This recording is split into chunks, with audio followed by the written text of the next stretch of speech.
Señor Ministro de la Vivienda, muy buenos días, ¿cómo está? Buenos días, ingeniero, buenos días a la teleaudiencia. Bien, aquí por supuesto siempre dispuesto pues a rendir cuentas. Muchas gracias, señor Ministro. Bueno, parece que el sector de la construcción, uno de los sectores que más ha apuntalado el crecimiento económico, así lo dicen las cifras del segundo trimestre del ejercicio 2010. Sucedió lo mismo en el primer trimestre del 2010 y dentro de este sector de la construcción, de la obra pública, el sector de la vivienda ha jugado un papel importante. Si bien el Banco del Afiliado ha apuntalado viviendas de promedio de $33.000 para arriba, las viviendas cuyo monto son inferiores entre 20, 25.000, $16.000, ha sido una política del Ministerio de la Vivienda. En ese sentido, el crecimiento de la vivienda que se ha reflejado en los dos primeros trimestres del año, se podría decir que ya marcan una tendencia como para decir vamos a bajar el déficit habitacional en el país. Sí, Carlos. Efectivamente, como usted lo dice, es el sector uno de los sectores de mayor crecimiento. El primero es electricidad, pero es producto también de un trabajo sostenido, ¿no? Es una política ya establecida en varias de las entrevistas que hemos tenido. Le he dicho que ya en el país existe una política de vivienda. Y cuando hablamos de una política, es una política de Estado, ¿no? Una política de un gobierno, de entregar un subsidio. Recordemos que el tema del subsidio, el bono de la vivienda, existe desde el año 98. Lo que hemos hecho en este gobierno es potencializarlo, hacer lo que lleguen realmente a las familias que deben llegar, estableciendo los márgenes y los límites que corresponden. Tenemos el mejor elemento en este momento para determinar cuáles son nuestros objetos, nuestros estratos, donde debemos nosotros apuntalar estos procesos. Recordemos que acabamos de pasar un censo de población y vivienda el noviembre del año 2010 y ya tenemos los datos. O sea, para un marquetero es la mejor herramienta que puede tener para determinar cuáles son las políticas a establecer. Y esos resultados que traen el censo, ¿qué varían en cuanto a la estrategia que ya tenía el Ministerio? ¿O simplemente valida lo que ya habían hecho? Efectivamente valida lo que habíamos hecho, porque nosotros estábamos trabajando con las encuestas de condiciones de vida, con la EMENDU. Habíamos conformado un órgano interministerial en donde incluía inclusive al INEC para determinar estos valores de las encuestas de condiciones de vida, dado que no teníamos datos de los últimos años. Recordemos, el último censo había sido el año 2001.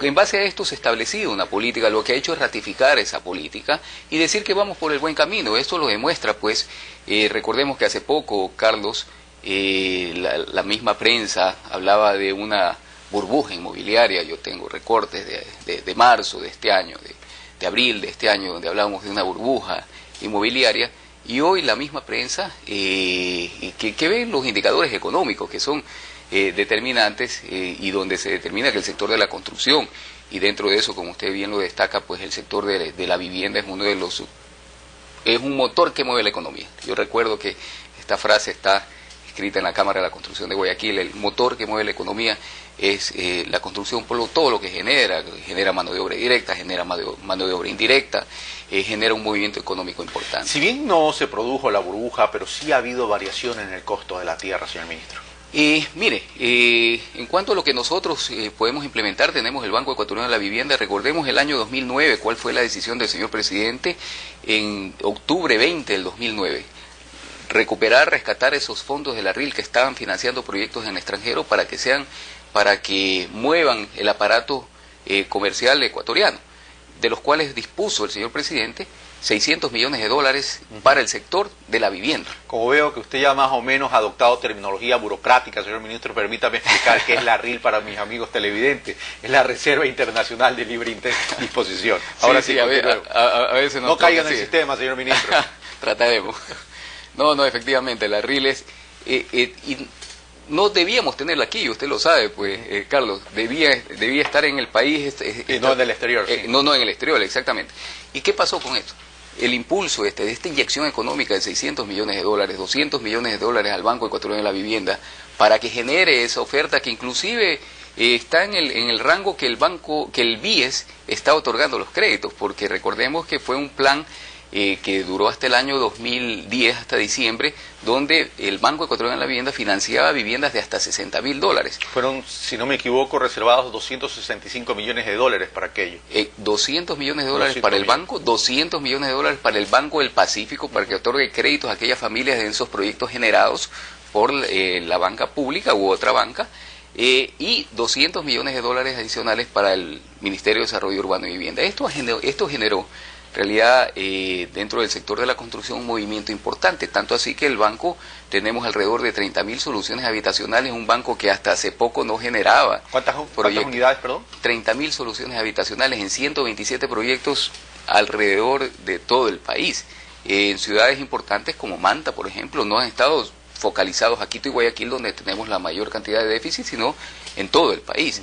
Y tenemos en carpeta alrededor de 40.000 soluciones habitacionales nuevas. Ahora, pero terminemos con el tema del costo de la tierra. El costo de la tierra se ha incrementado realmente, porque ayer tuve la oportunidad de entrevistar a Ramiro González, a Efraín Vieira y a Hermel Flores, presidente de la Cámara de la Construcción de Quito, y él hablaba de que sí ha habido un incremento en el precio de la tierra, casualmente por la demanda de terrenos para poder desarrollar todos estos proyectos, tanto de parte del BIES, tanto como del Ministerio de la Vivienda. Dependiendo del área de ubicación, Carlos. En Quito recordemos que tiene otra situación, otra realidad topográfica, inclusive geográfica.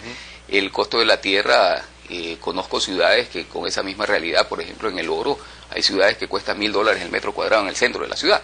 Pero hay que ubicar los terrenos. Aquí nosotros hemos ubicado terrenos en Guayaquil para proyectos habitacionales importantes que no nos cuesta más allá de $1 el metro cuadrado. Nosotros consideramos que $5 el metro cuadrado para vivienda de interés social es un valor exacto. Es el tope. Exactamente. Bueno, es un valor medio, pero a veces hay tierras que regaladas salen mucho más caras por toda la infraestructura que hay que llevar a estos sectores. Entonces, hemos regularizado también la intervención de la banca estatal en esto, en la otorgación, otorgar créditos para los constructores, para generar estas viviendas, ha generado también una suerte de estabilización de los precios. El precio final del metro cuadrado de construcción fluctúa entre los mismos valores que siempre ha estado fluctuando. Porque, y esto es la suma también de la tierra, porque no es solo la construcción como tal, sino es la tierra, la infraestructura y la construcción de la vivienda. Entonces, está dentro de una media de alrededor de $400-450 el metro cuadrado de venta. Incluyendo terreno, incluyendo obras e infraestructura. Y todos los servicios. Ahora, ¿cuántas soluciones habitacionales? A ver, primero vamos diferenciando. ¿Por qué soluciones habitacionales? Porque la gente puede decir, bueno, son casas, y son casas. ¿Por qué soluciones habitacionales? ¿A qué hay tan casas, remodelaciones? Exacto. Recordemos que el déficit es la acumulación de dos déficits. El cuantitativo, el número de viviendas que se requieren, y el cualitativo, la calidad de la vivienda. Si usted a los dos simultáneamente va atacando, elimina ese déficit. Entonces tenemos nosotros, como ministerio, ya hablando como soluciones habitacionales, que en los casi 4 años, más de 4 años y medio de gestión, tenemos 215.000 soluciones habitacionales. ¿Cuántas? De las cuales 215.000, de las cuales 180.000 son viviendas nuevas y 35.000 son remodelaciones o mejoramientos que le llamamos nosotros. O sea que ayudamos a pasar de ese déficit cualitativo de calidad de la vivienda de la familia a una mejor vivienda donde ya elimina ese déficit cualitativo. Hecha esa aclaración, entonces comencemos por el primer déficit, el déficit cuantitativo. Que es el de mayor peso, sin perjuicio de que el cualitativo también es un problema. Pero en el déficit cuantitativo teníamos en la última entrevista que le hice, señor ministro, una cifra más o menos de 1.500.000 viviendas. Era la suma de los dos. La suma de los dos. Okay. Hoy tenemos exactamente, de acuerdo al último censo, ese déficit cuantitativo de 700.000 viviendas, de las cuales, con la política que tiene del bono de la vivienda, el subsidio habitacional, de viviendas de hasta $20.000, nosotros atacamos o acometemos sobre el 86% del déficit. Se necesitan viviendas de $20.000 para abajo. Y es donde estamos incentivando al promotor inmobiliario, a las instituciones financieras y, por supuesto, a las familias a obtener su vivienda. Hace poco pasamos una feria importante aquí en Durán, donde hicimos un stand del Ministerio de Desarrollo Urbano y Vivienda con varias opciones de viviendas que los promotores inmobiliarios privados, porque recordemos que el Ministerio no construye directamente, son los promotores inmobiliarios privados. Hemos cambiado también esa esa mentalidad de nuestro promotor. Yo siempre digo y saco este ejemplo, es más fácil para un promotor inmobiliario hacer una casa de $100.000 que hacer 10 casas de $10.000. Tiene un solo problema en una casa de $100.000. En esta feria de Durán, pero es un mercado más pequeño también. Es un mercado más pequeño, pero tiene sí, más como construcción, sí, pero un mercado más pequeño. No, pero existe en cambio el mayor déficit en este sector. Tuvimos alrededor de 20.000 referidos en esta feria de la vivienda. En esta feria de Durán, donde estaba el stand de la vivienda. O sea, hay muchas familias ecuatorianas, pues son 700.000 las que necesitan esa vivienda, y yo creo que ese crecimiento del sector de la construcción va a ser un reflejo de lo que vamos a tener hasta fin de año. Ahora, estos 700.000 que usted menciona, que es el déficit cuantitativo, ¿en cuánto estaba antes, en el último año, por ejemplo, o desde el año 2006, cómo ha ido variando para luego pasar al cualitativo? Bien, estaba alrededor del mismo valor. Recordemos que lo que hemos podido hacer como ministerio, con el aporte de la empresa privada, porque también nosotros si hacemos 60.000 soluciones habitacionales anuales. No, claro. Esto es la articulación de los públicos. La empresa privada hace 30.000 soluciones habitacionales. Hemos logrado equilibrar también ese crecimiento poblacional. Año a año se necesitan 50.000, 70.000 hogares nuevos. Déjenmelo poner de esta manera entonces. Lo que se ha hecho es cerrar la brecha. Es decir, parar la brecha para de aquí en adelante poder ir bajando el déficit. Exactamente. Usted lo tiene muy claro, ya con una política establecida. Tenemos una política hasta el año 2020, donde nosotros, de acuerdo al Plan Nacional del Buen Vivir, pues hemos establecido cuál es la política y qué es lo que se necesita. Se necesitan los recursos y se necesita incentivar al sector como lo hemos estado haciendo. Y esa meta al 2020, que va más allá de las metas del milenio, ¿significa que se reduce se elimina el déficit habitacional o se lo reduce? De lo que es la intervención del ministerio. Recordemos que si tenemos un techo de vivienda de hasta $20.000, nosotros podemos acometer en vivienda al 86% de la población. Es en ese 86% de la población que tiene déficit, eliminamos ese déficit. El otro 14% en realidad lo regula el mercado, son viviendas ya de $100.000, $200.000. Con personas de mayor capacidad económica. Exacto. Ok, ahora vamos al déficit cualitativo, que también es otra preocupación, y en este déficit cualitativo ya se anuncia un código de la construcción. El tema del déficit cualitativo es que tenemos casas cuya resistencia estructural no es la más adecuada como para soportar algún tipo de movimiento sísmico, considerando que el país se encuentra en una zona sísmica. Exactamente, usted lo tiene muy claro, Carlos. No hemos tenido normas ecuatorianas de la construcción. Hemos tenido un código, el cual ha sido adoptado, más no adaptado a las condiciones del país. Hoy estamos en un mundo globalizado, ya están hechos estos códigos a nivel mundial.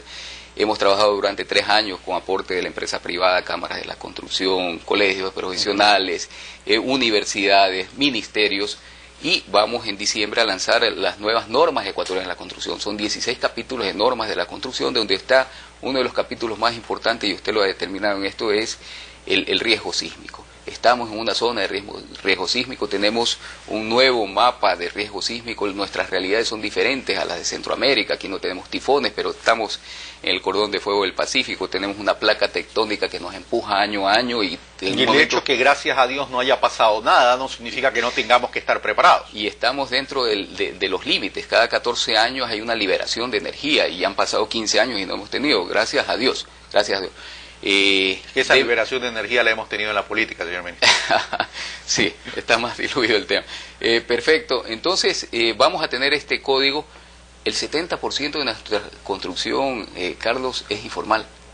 Entonces, al menos tenemos que revisar en las grandes ciudades qué es lo que podemos hacer para acometer también, para guiar esa construcción informal. No vamos a poder combatirla. Yo lo que siempre digo a los ingenieros, a los arquitectos, las familias nos utilizan para firmarle el plano, sacar el permiso de construcción y luego lo construyen con el maestro de la esquina. Con las nuevas construcciones no debería haber problema porque ya hay mayor control, pero ¿qué va a pasar con las existentes? Esas personas van a necesitar algún tipo de financiamiento para poder fortalecer las bases de sus domicilios, sí, de sus casas, claro, de sus bienes.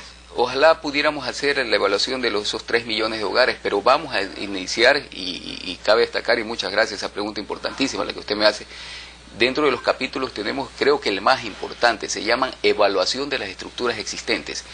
Vamos a evaluar con técnicos nacionales, técnicos internacionales, alrededor de 40.000 edificios públicos, aquellos que no pueden colapsar durante un sismo, un terremoto. Escuelas, no puede colapsar, el sismo es... Mire, yo estuve hace poco en el Congreso Latinoamericano de Ministros de Vivienda y Chile nos daba su experiencia, y decía, el terremoto es lo más democrático que hay. Dice, le afecta tanto al pobre como al más rico.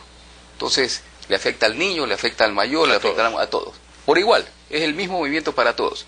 Entonces, no sabemos si un sismo es a las 10 de la mañana, donde están nuestros chicos en las escuelas, o si es a las 4 de la mañana, donde tenemos los enfermos en los hospitales, donde no estamos cerca nosotros. Entonces vamos a evaluar las estructuras de hospitales, de albergues, de escuelas y colegios. No pueden colapsar. Servicios públicos para niños y ancianos. Niños y ancianos. Enfermos, evidentemente. Y no pueden colapsar. Es lo primero que no puede colapsar. Para lo otro, pues para la construcción, edificios emblemáticos, ministerios, vamos a empezar por el Palacio de Gobierno, una evaluación de la estructura, y luego, por supuesto, se abrirán líneas de crédito para que se puedan ejecutar y acometer con ese reforzamiento de estas estructuras, escuelas que tenemos, colegios. Okay. Y ya para terminar, señor ministro, agua potable y alcantarillado, que está dentro del ámbito de su competencia.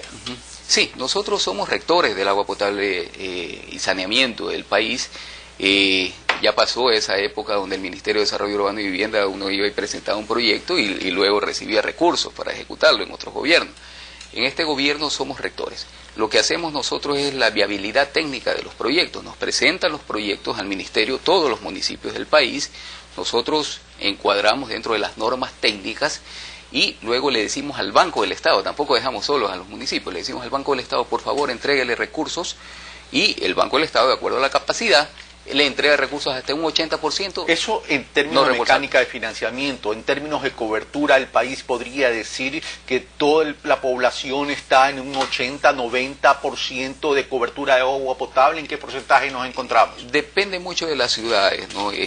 Guayaquil y Quito, las ciudades más pobladas, tienen una mayor cobertura. Ejemplo, Esmeraldas tiene una cobertura bajísima, tiene pérdidas de más del 70%, cuando la media es tener pérdidas del 30%. Tenemos tareas pendientes todavía. Tenemos tareas pendientes, pero estamos trabajando sobre eso. Señor ministro, muchas gracias. A usted, muy bueno. Hemos estado con el ingeniero Walter Solís, con quien ministro de Desarrollo Urbano y Vivienda, con quien hemos hecho un breve repaso de la situación de la vivienda en el Ecuador, cómo estamos en relación al déficit, cómo ha apalancado el sector de la construcción y fundamentalmente la vivienda al crecimiento de la economía del país y los planes de aquí a futuro en la necesidad de seguir esta estrategia de brindarles coberturas de servicios básicos a la población del Ecuador.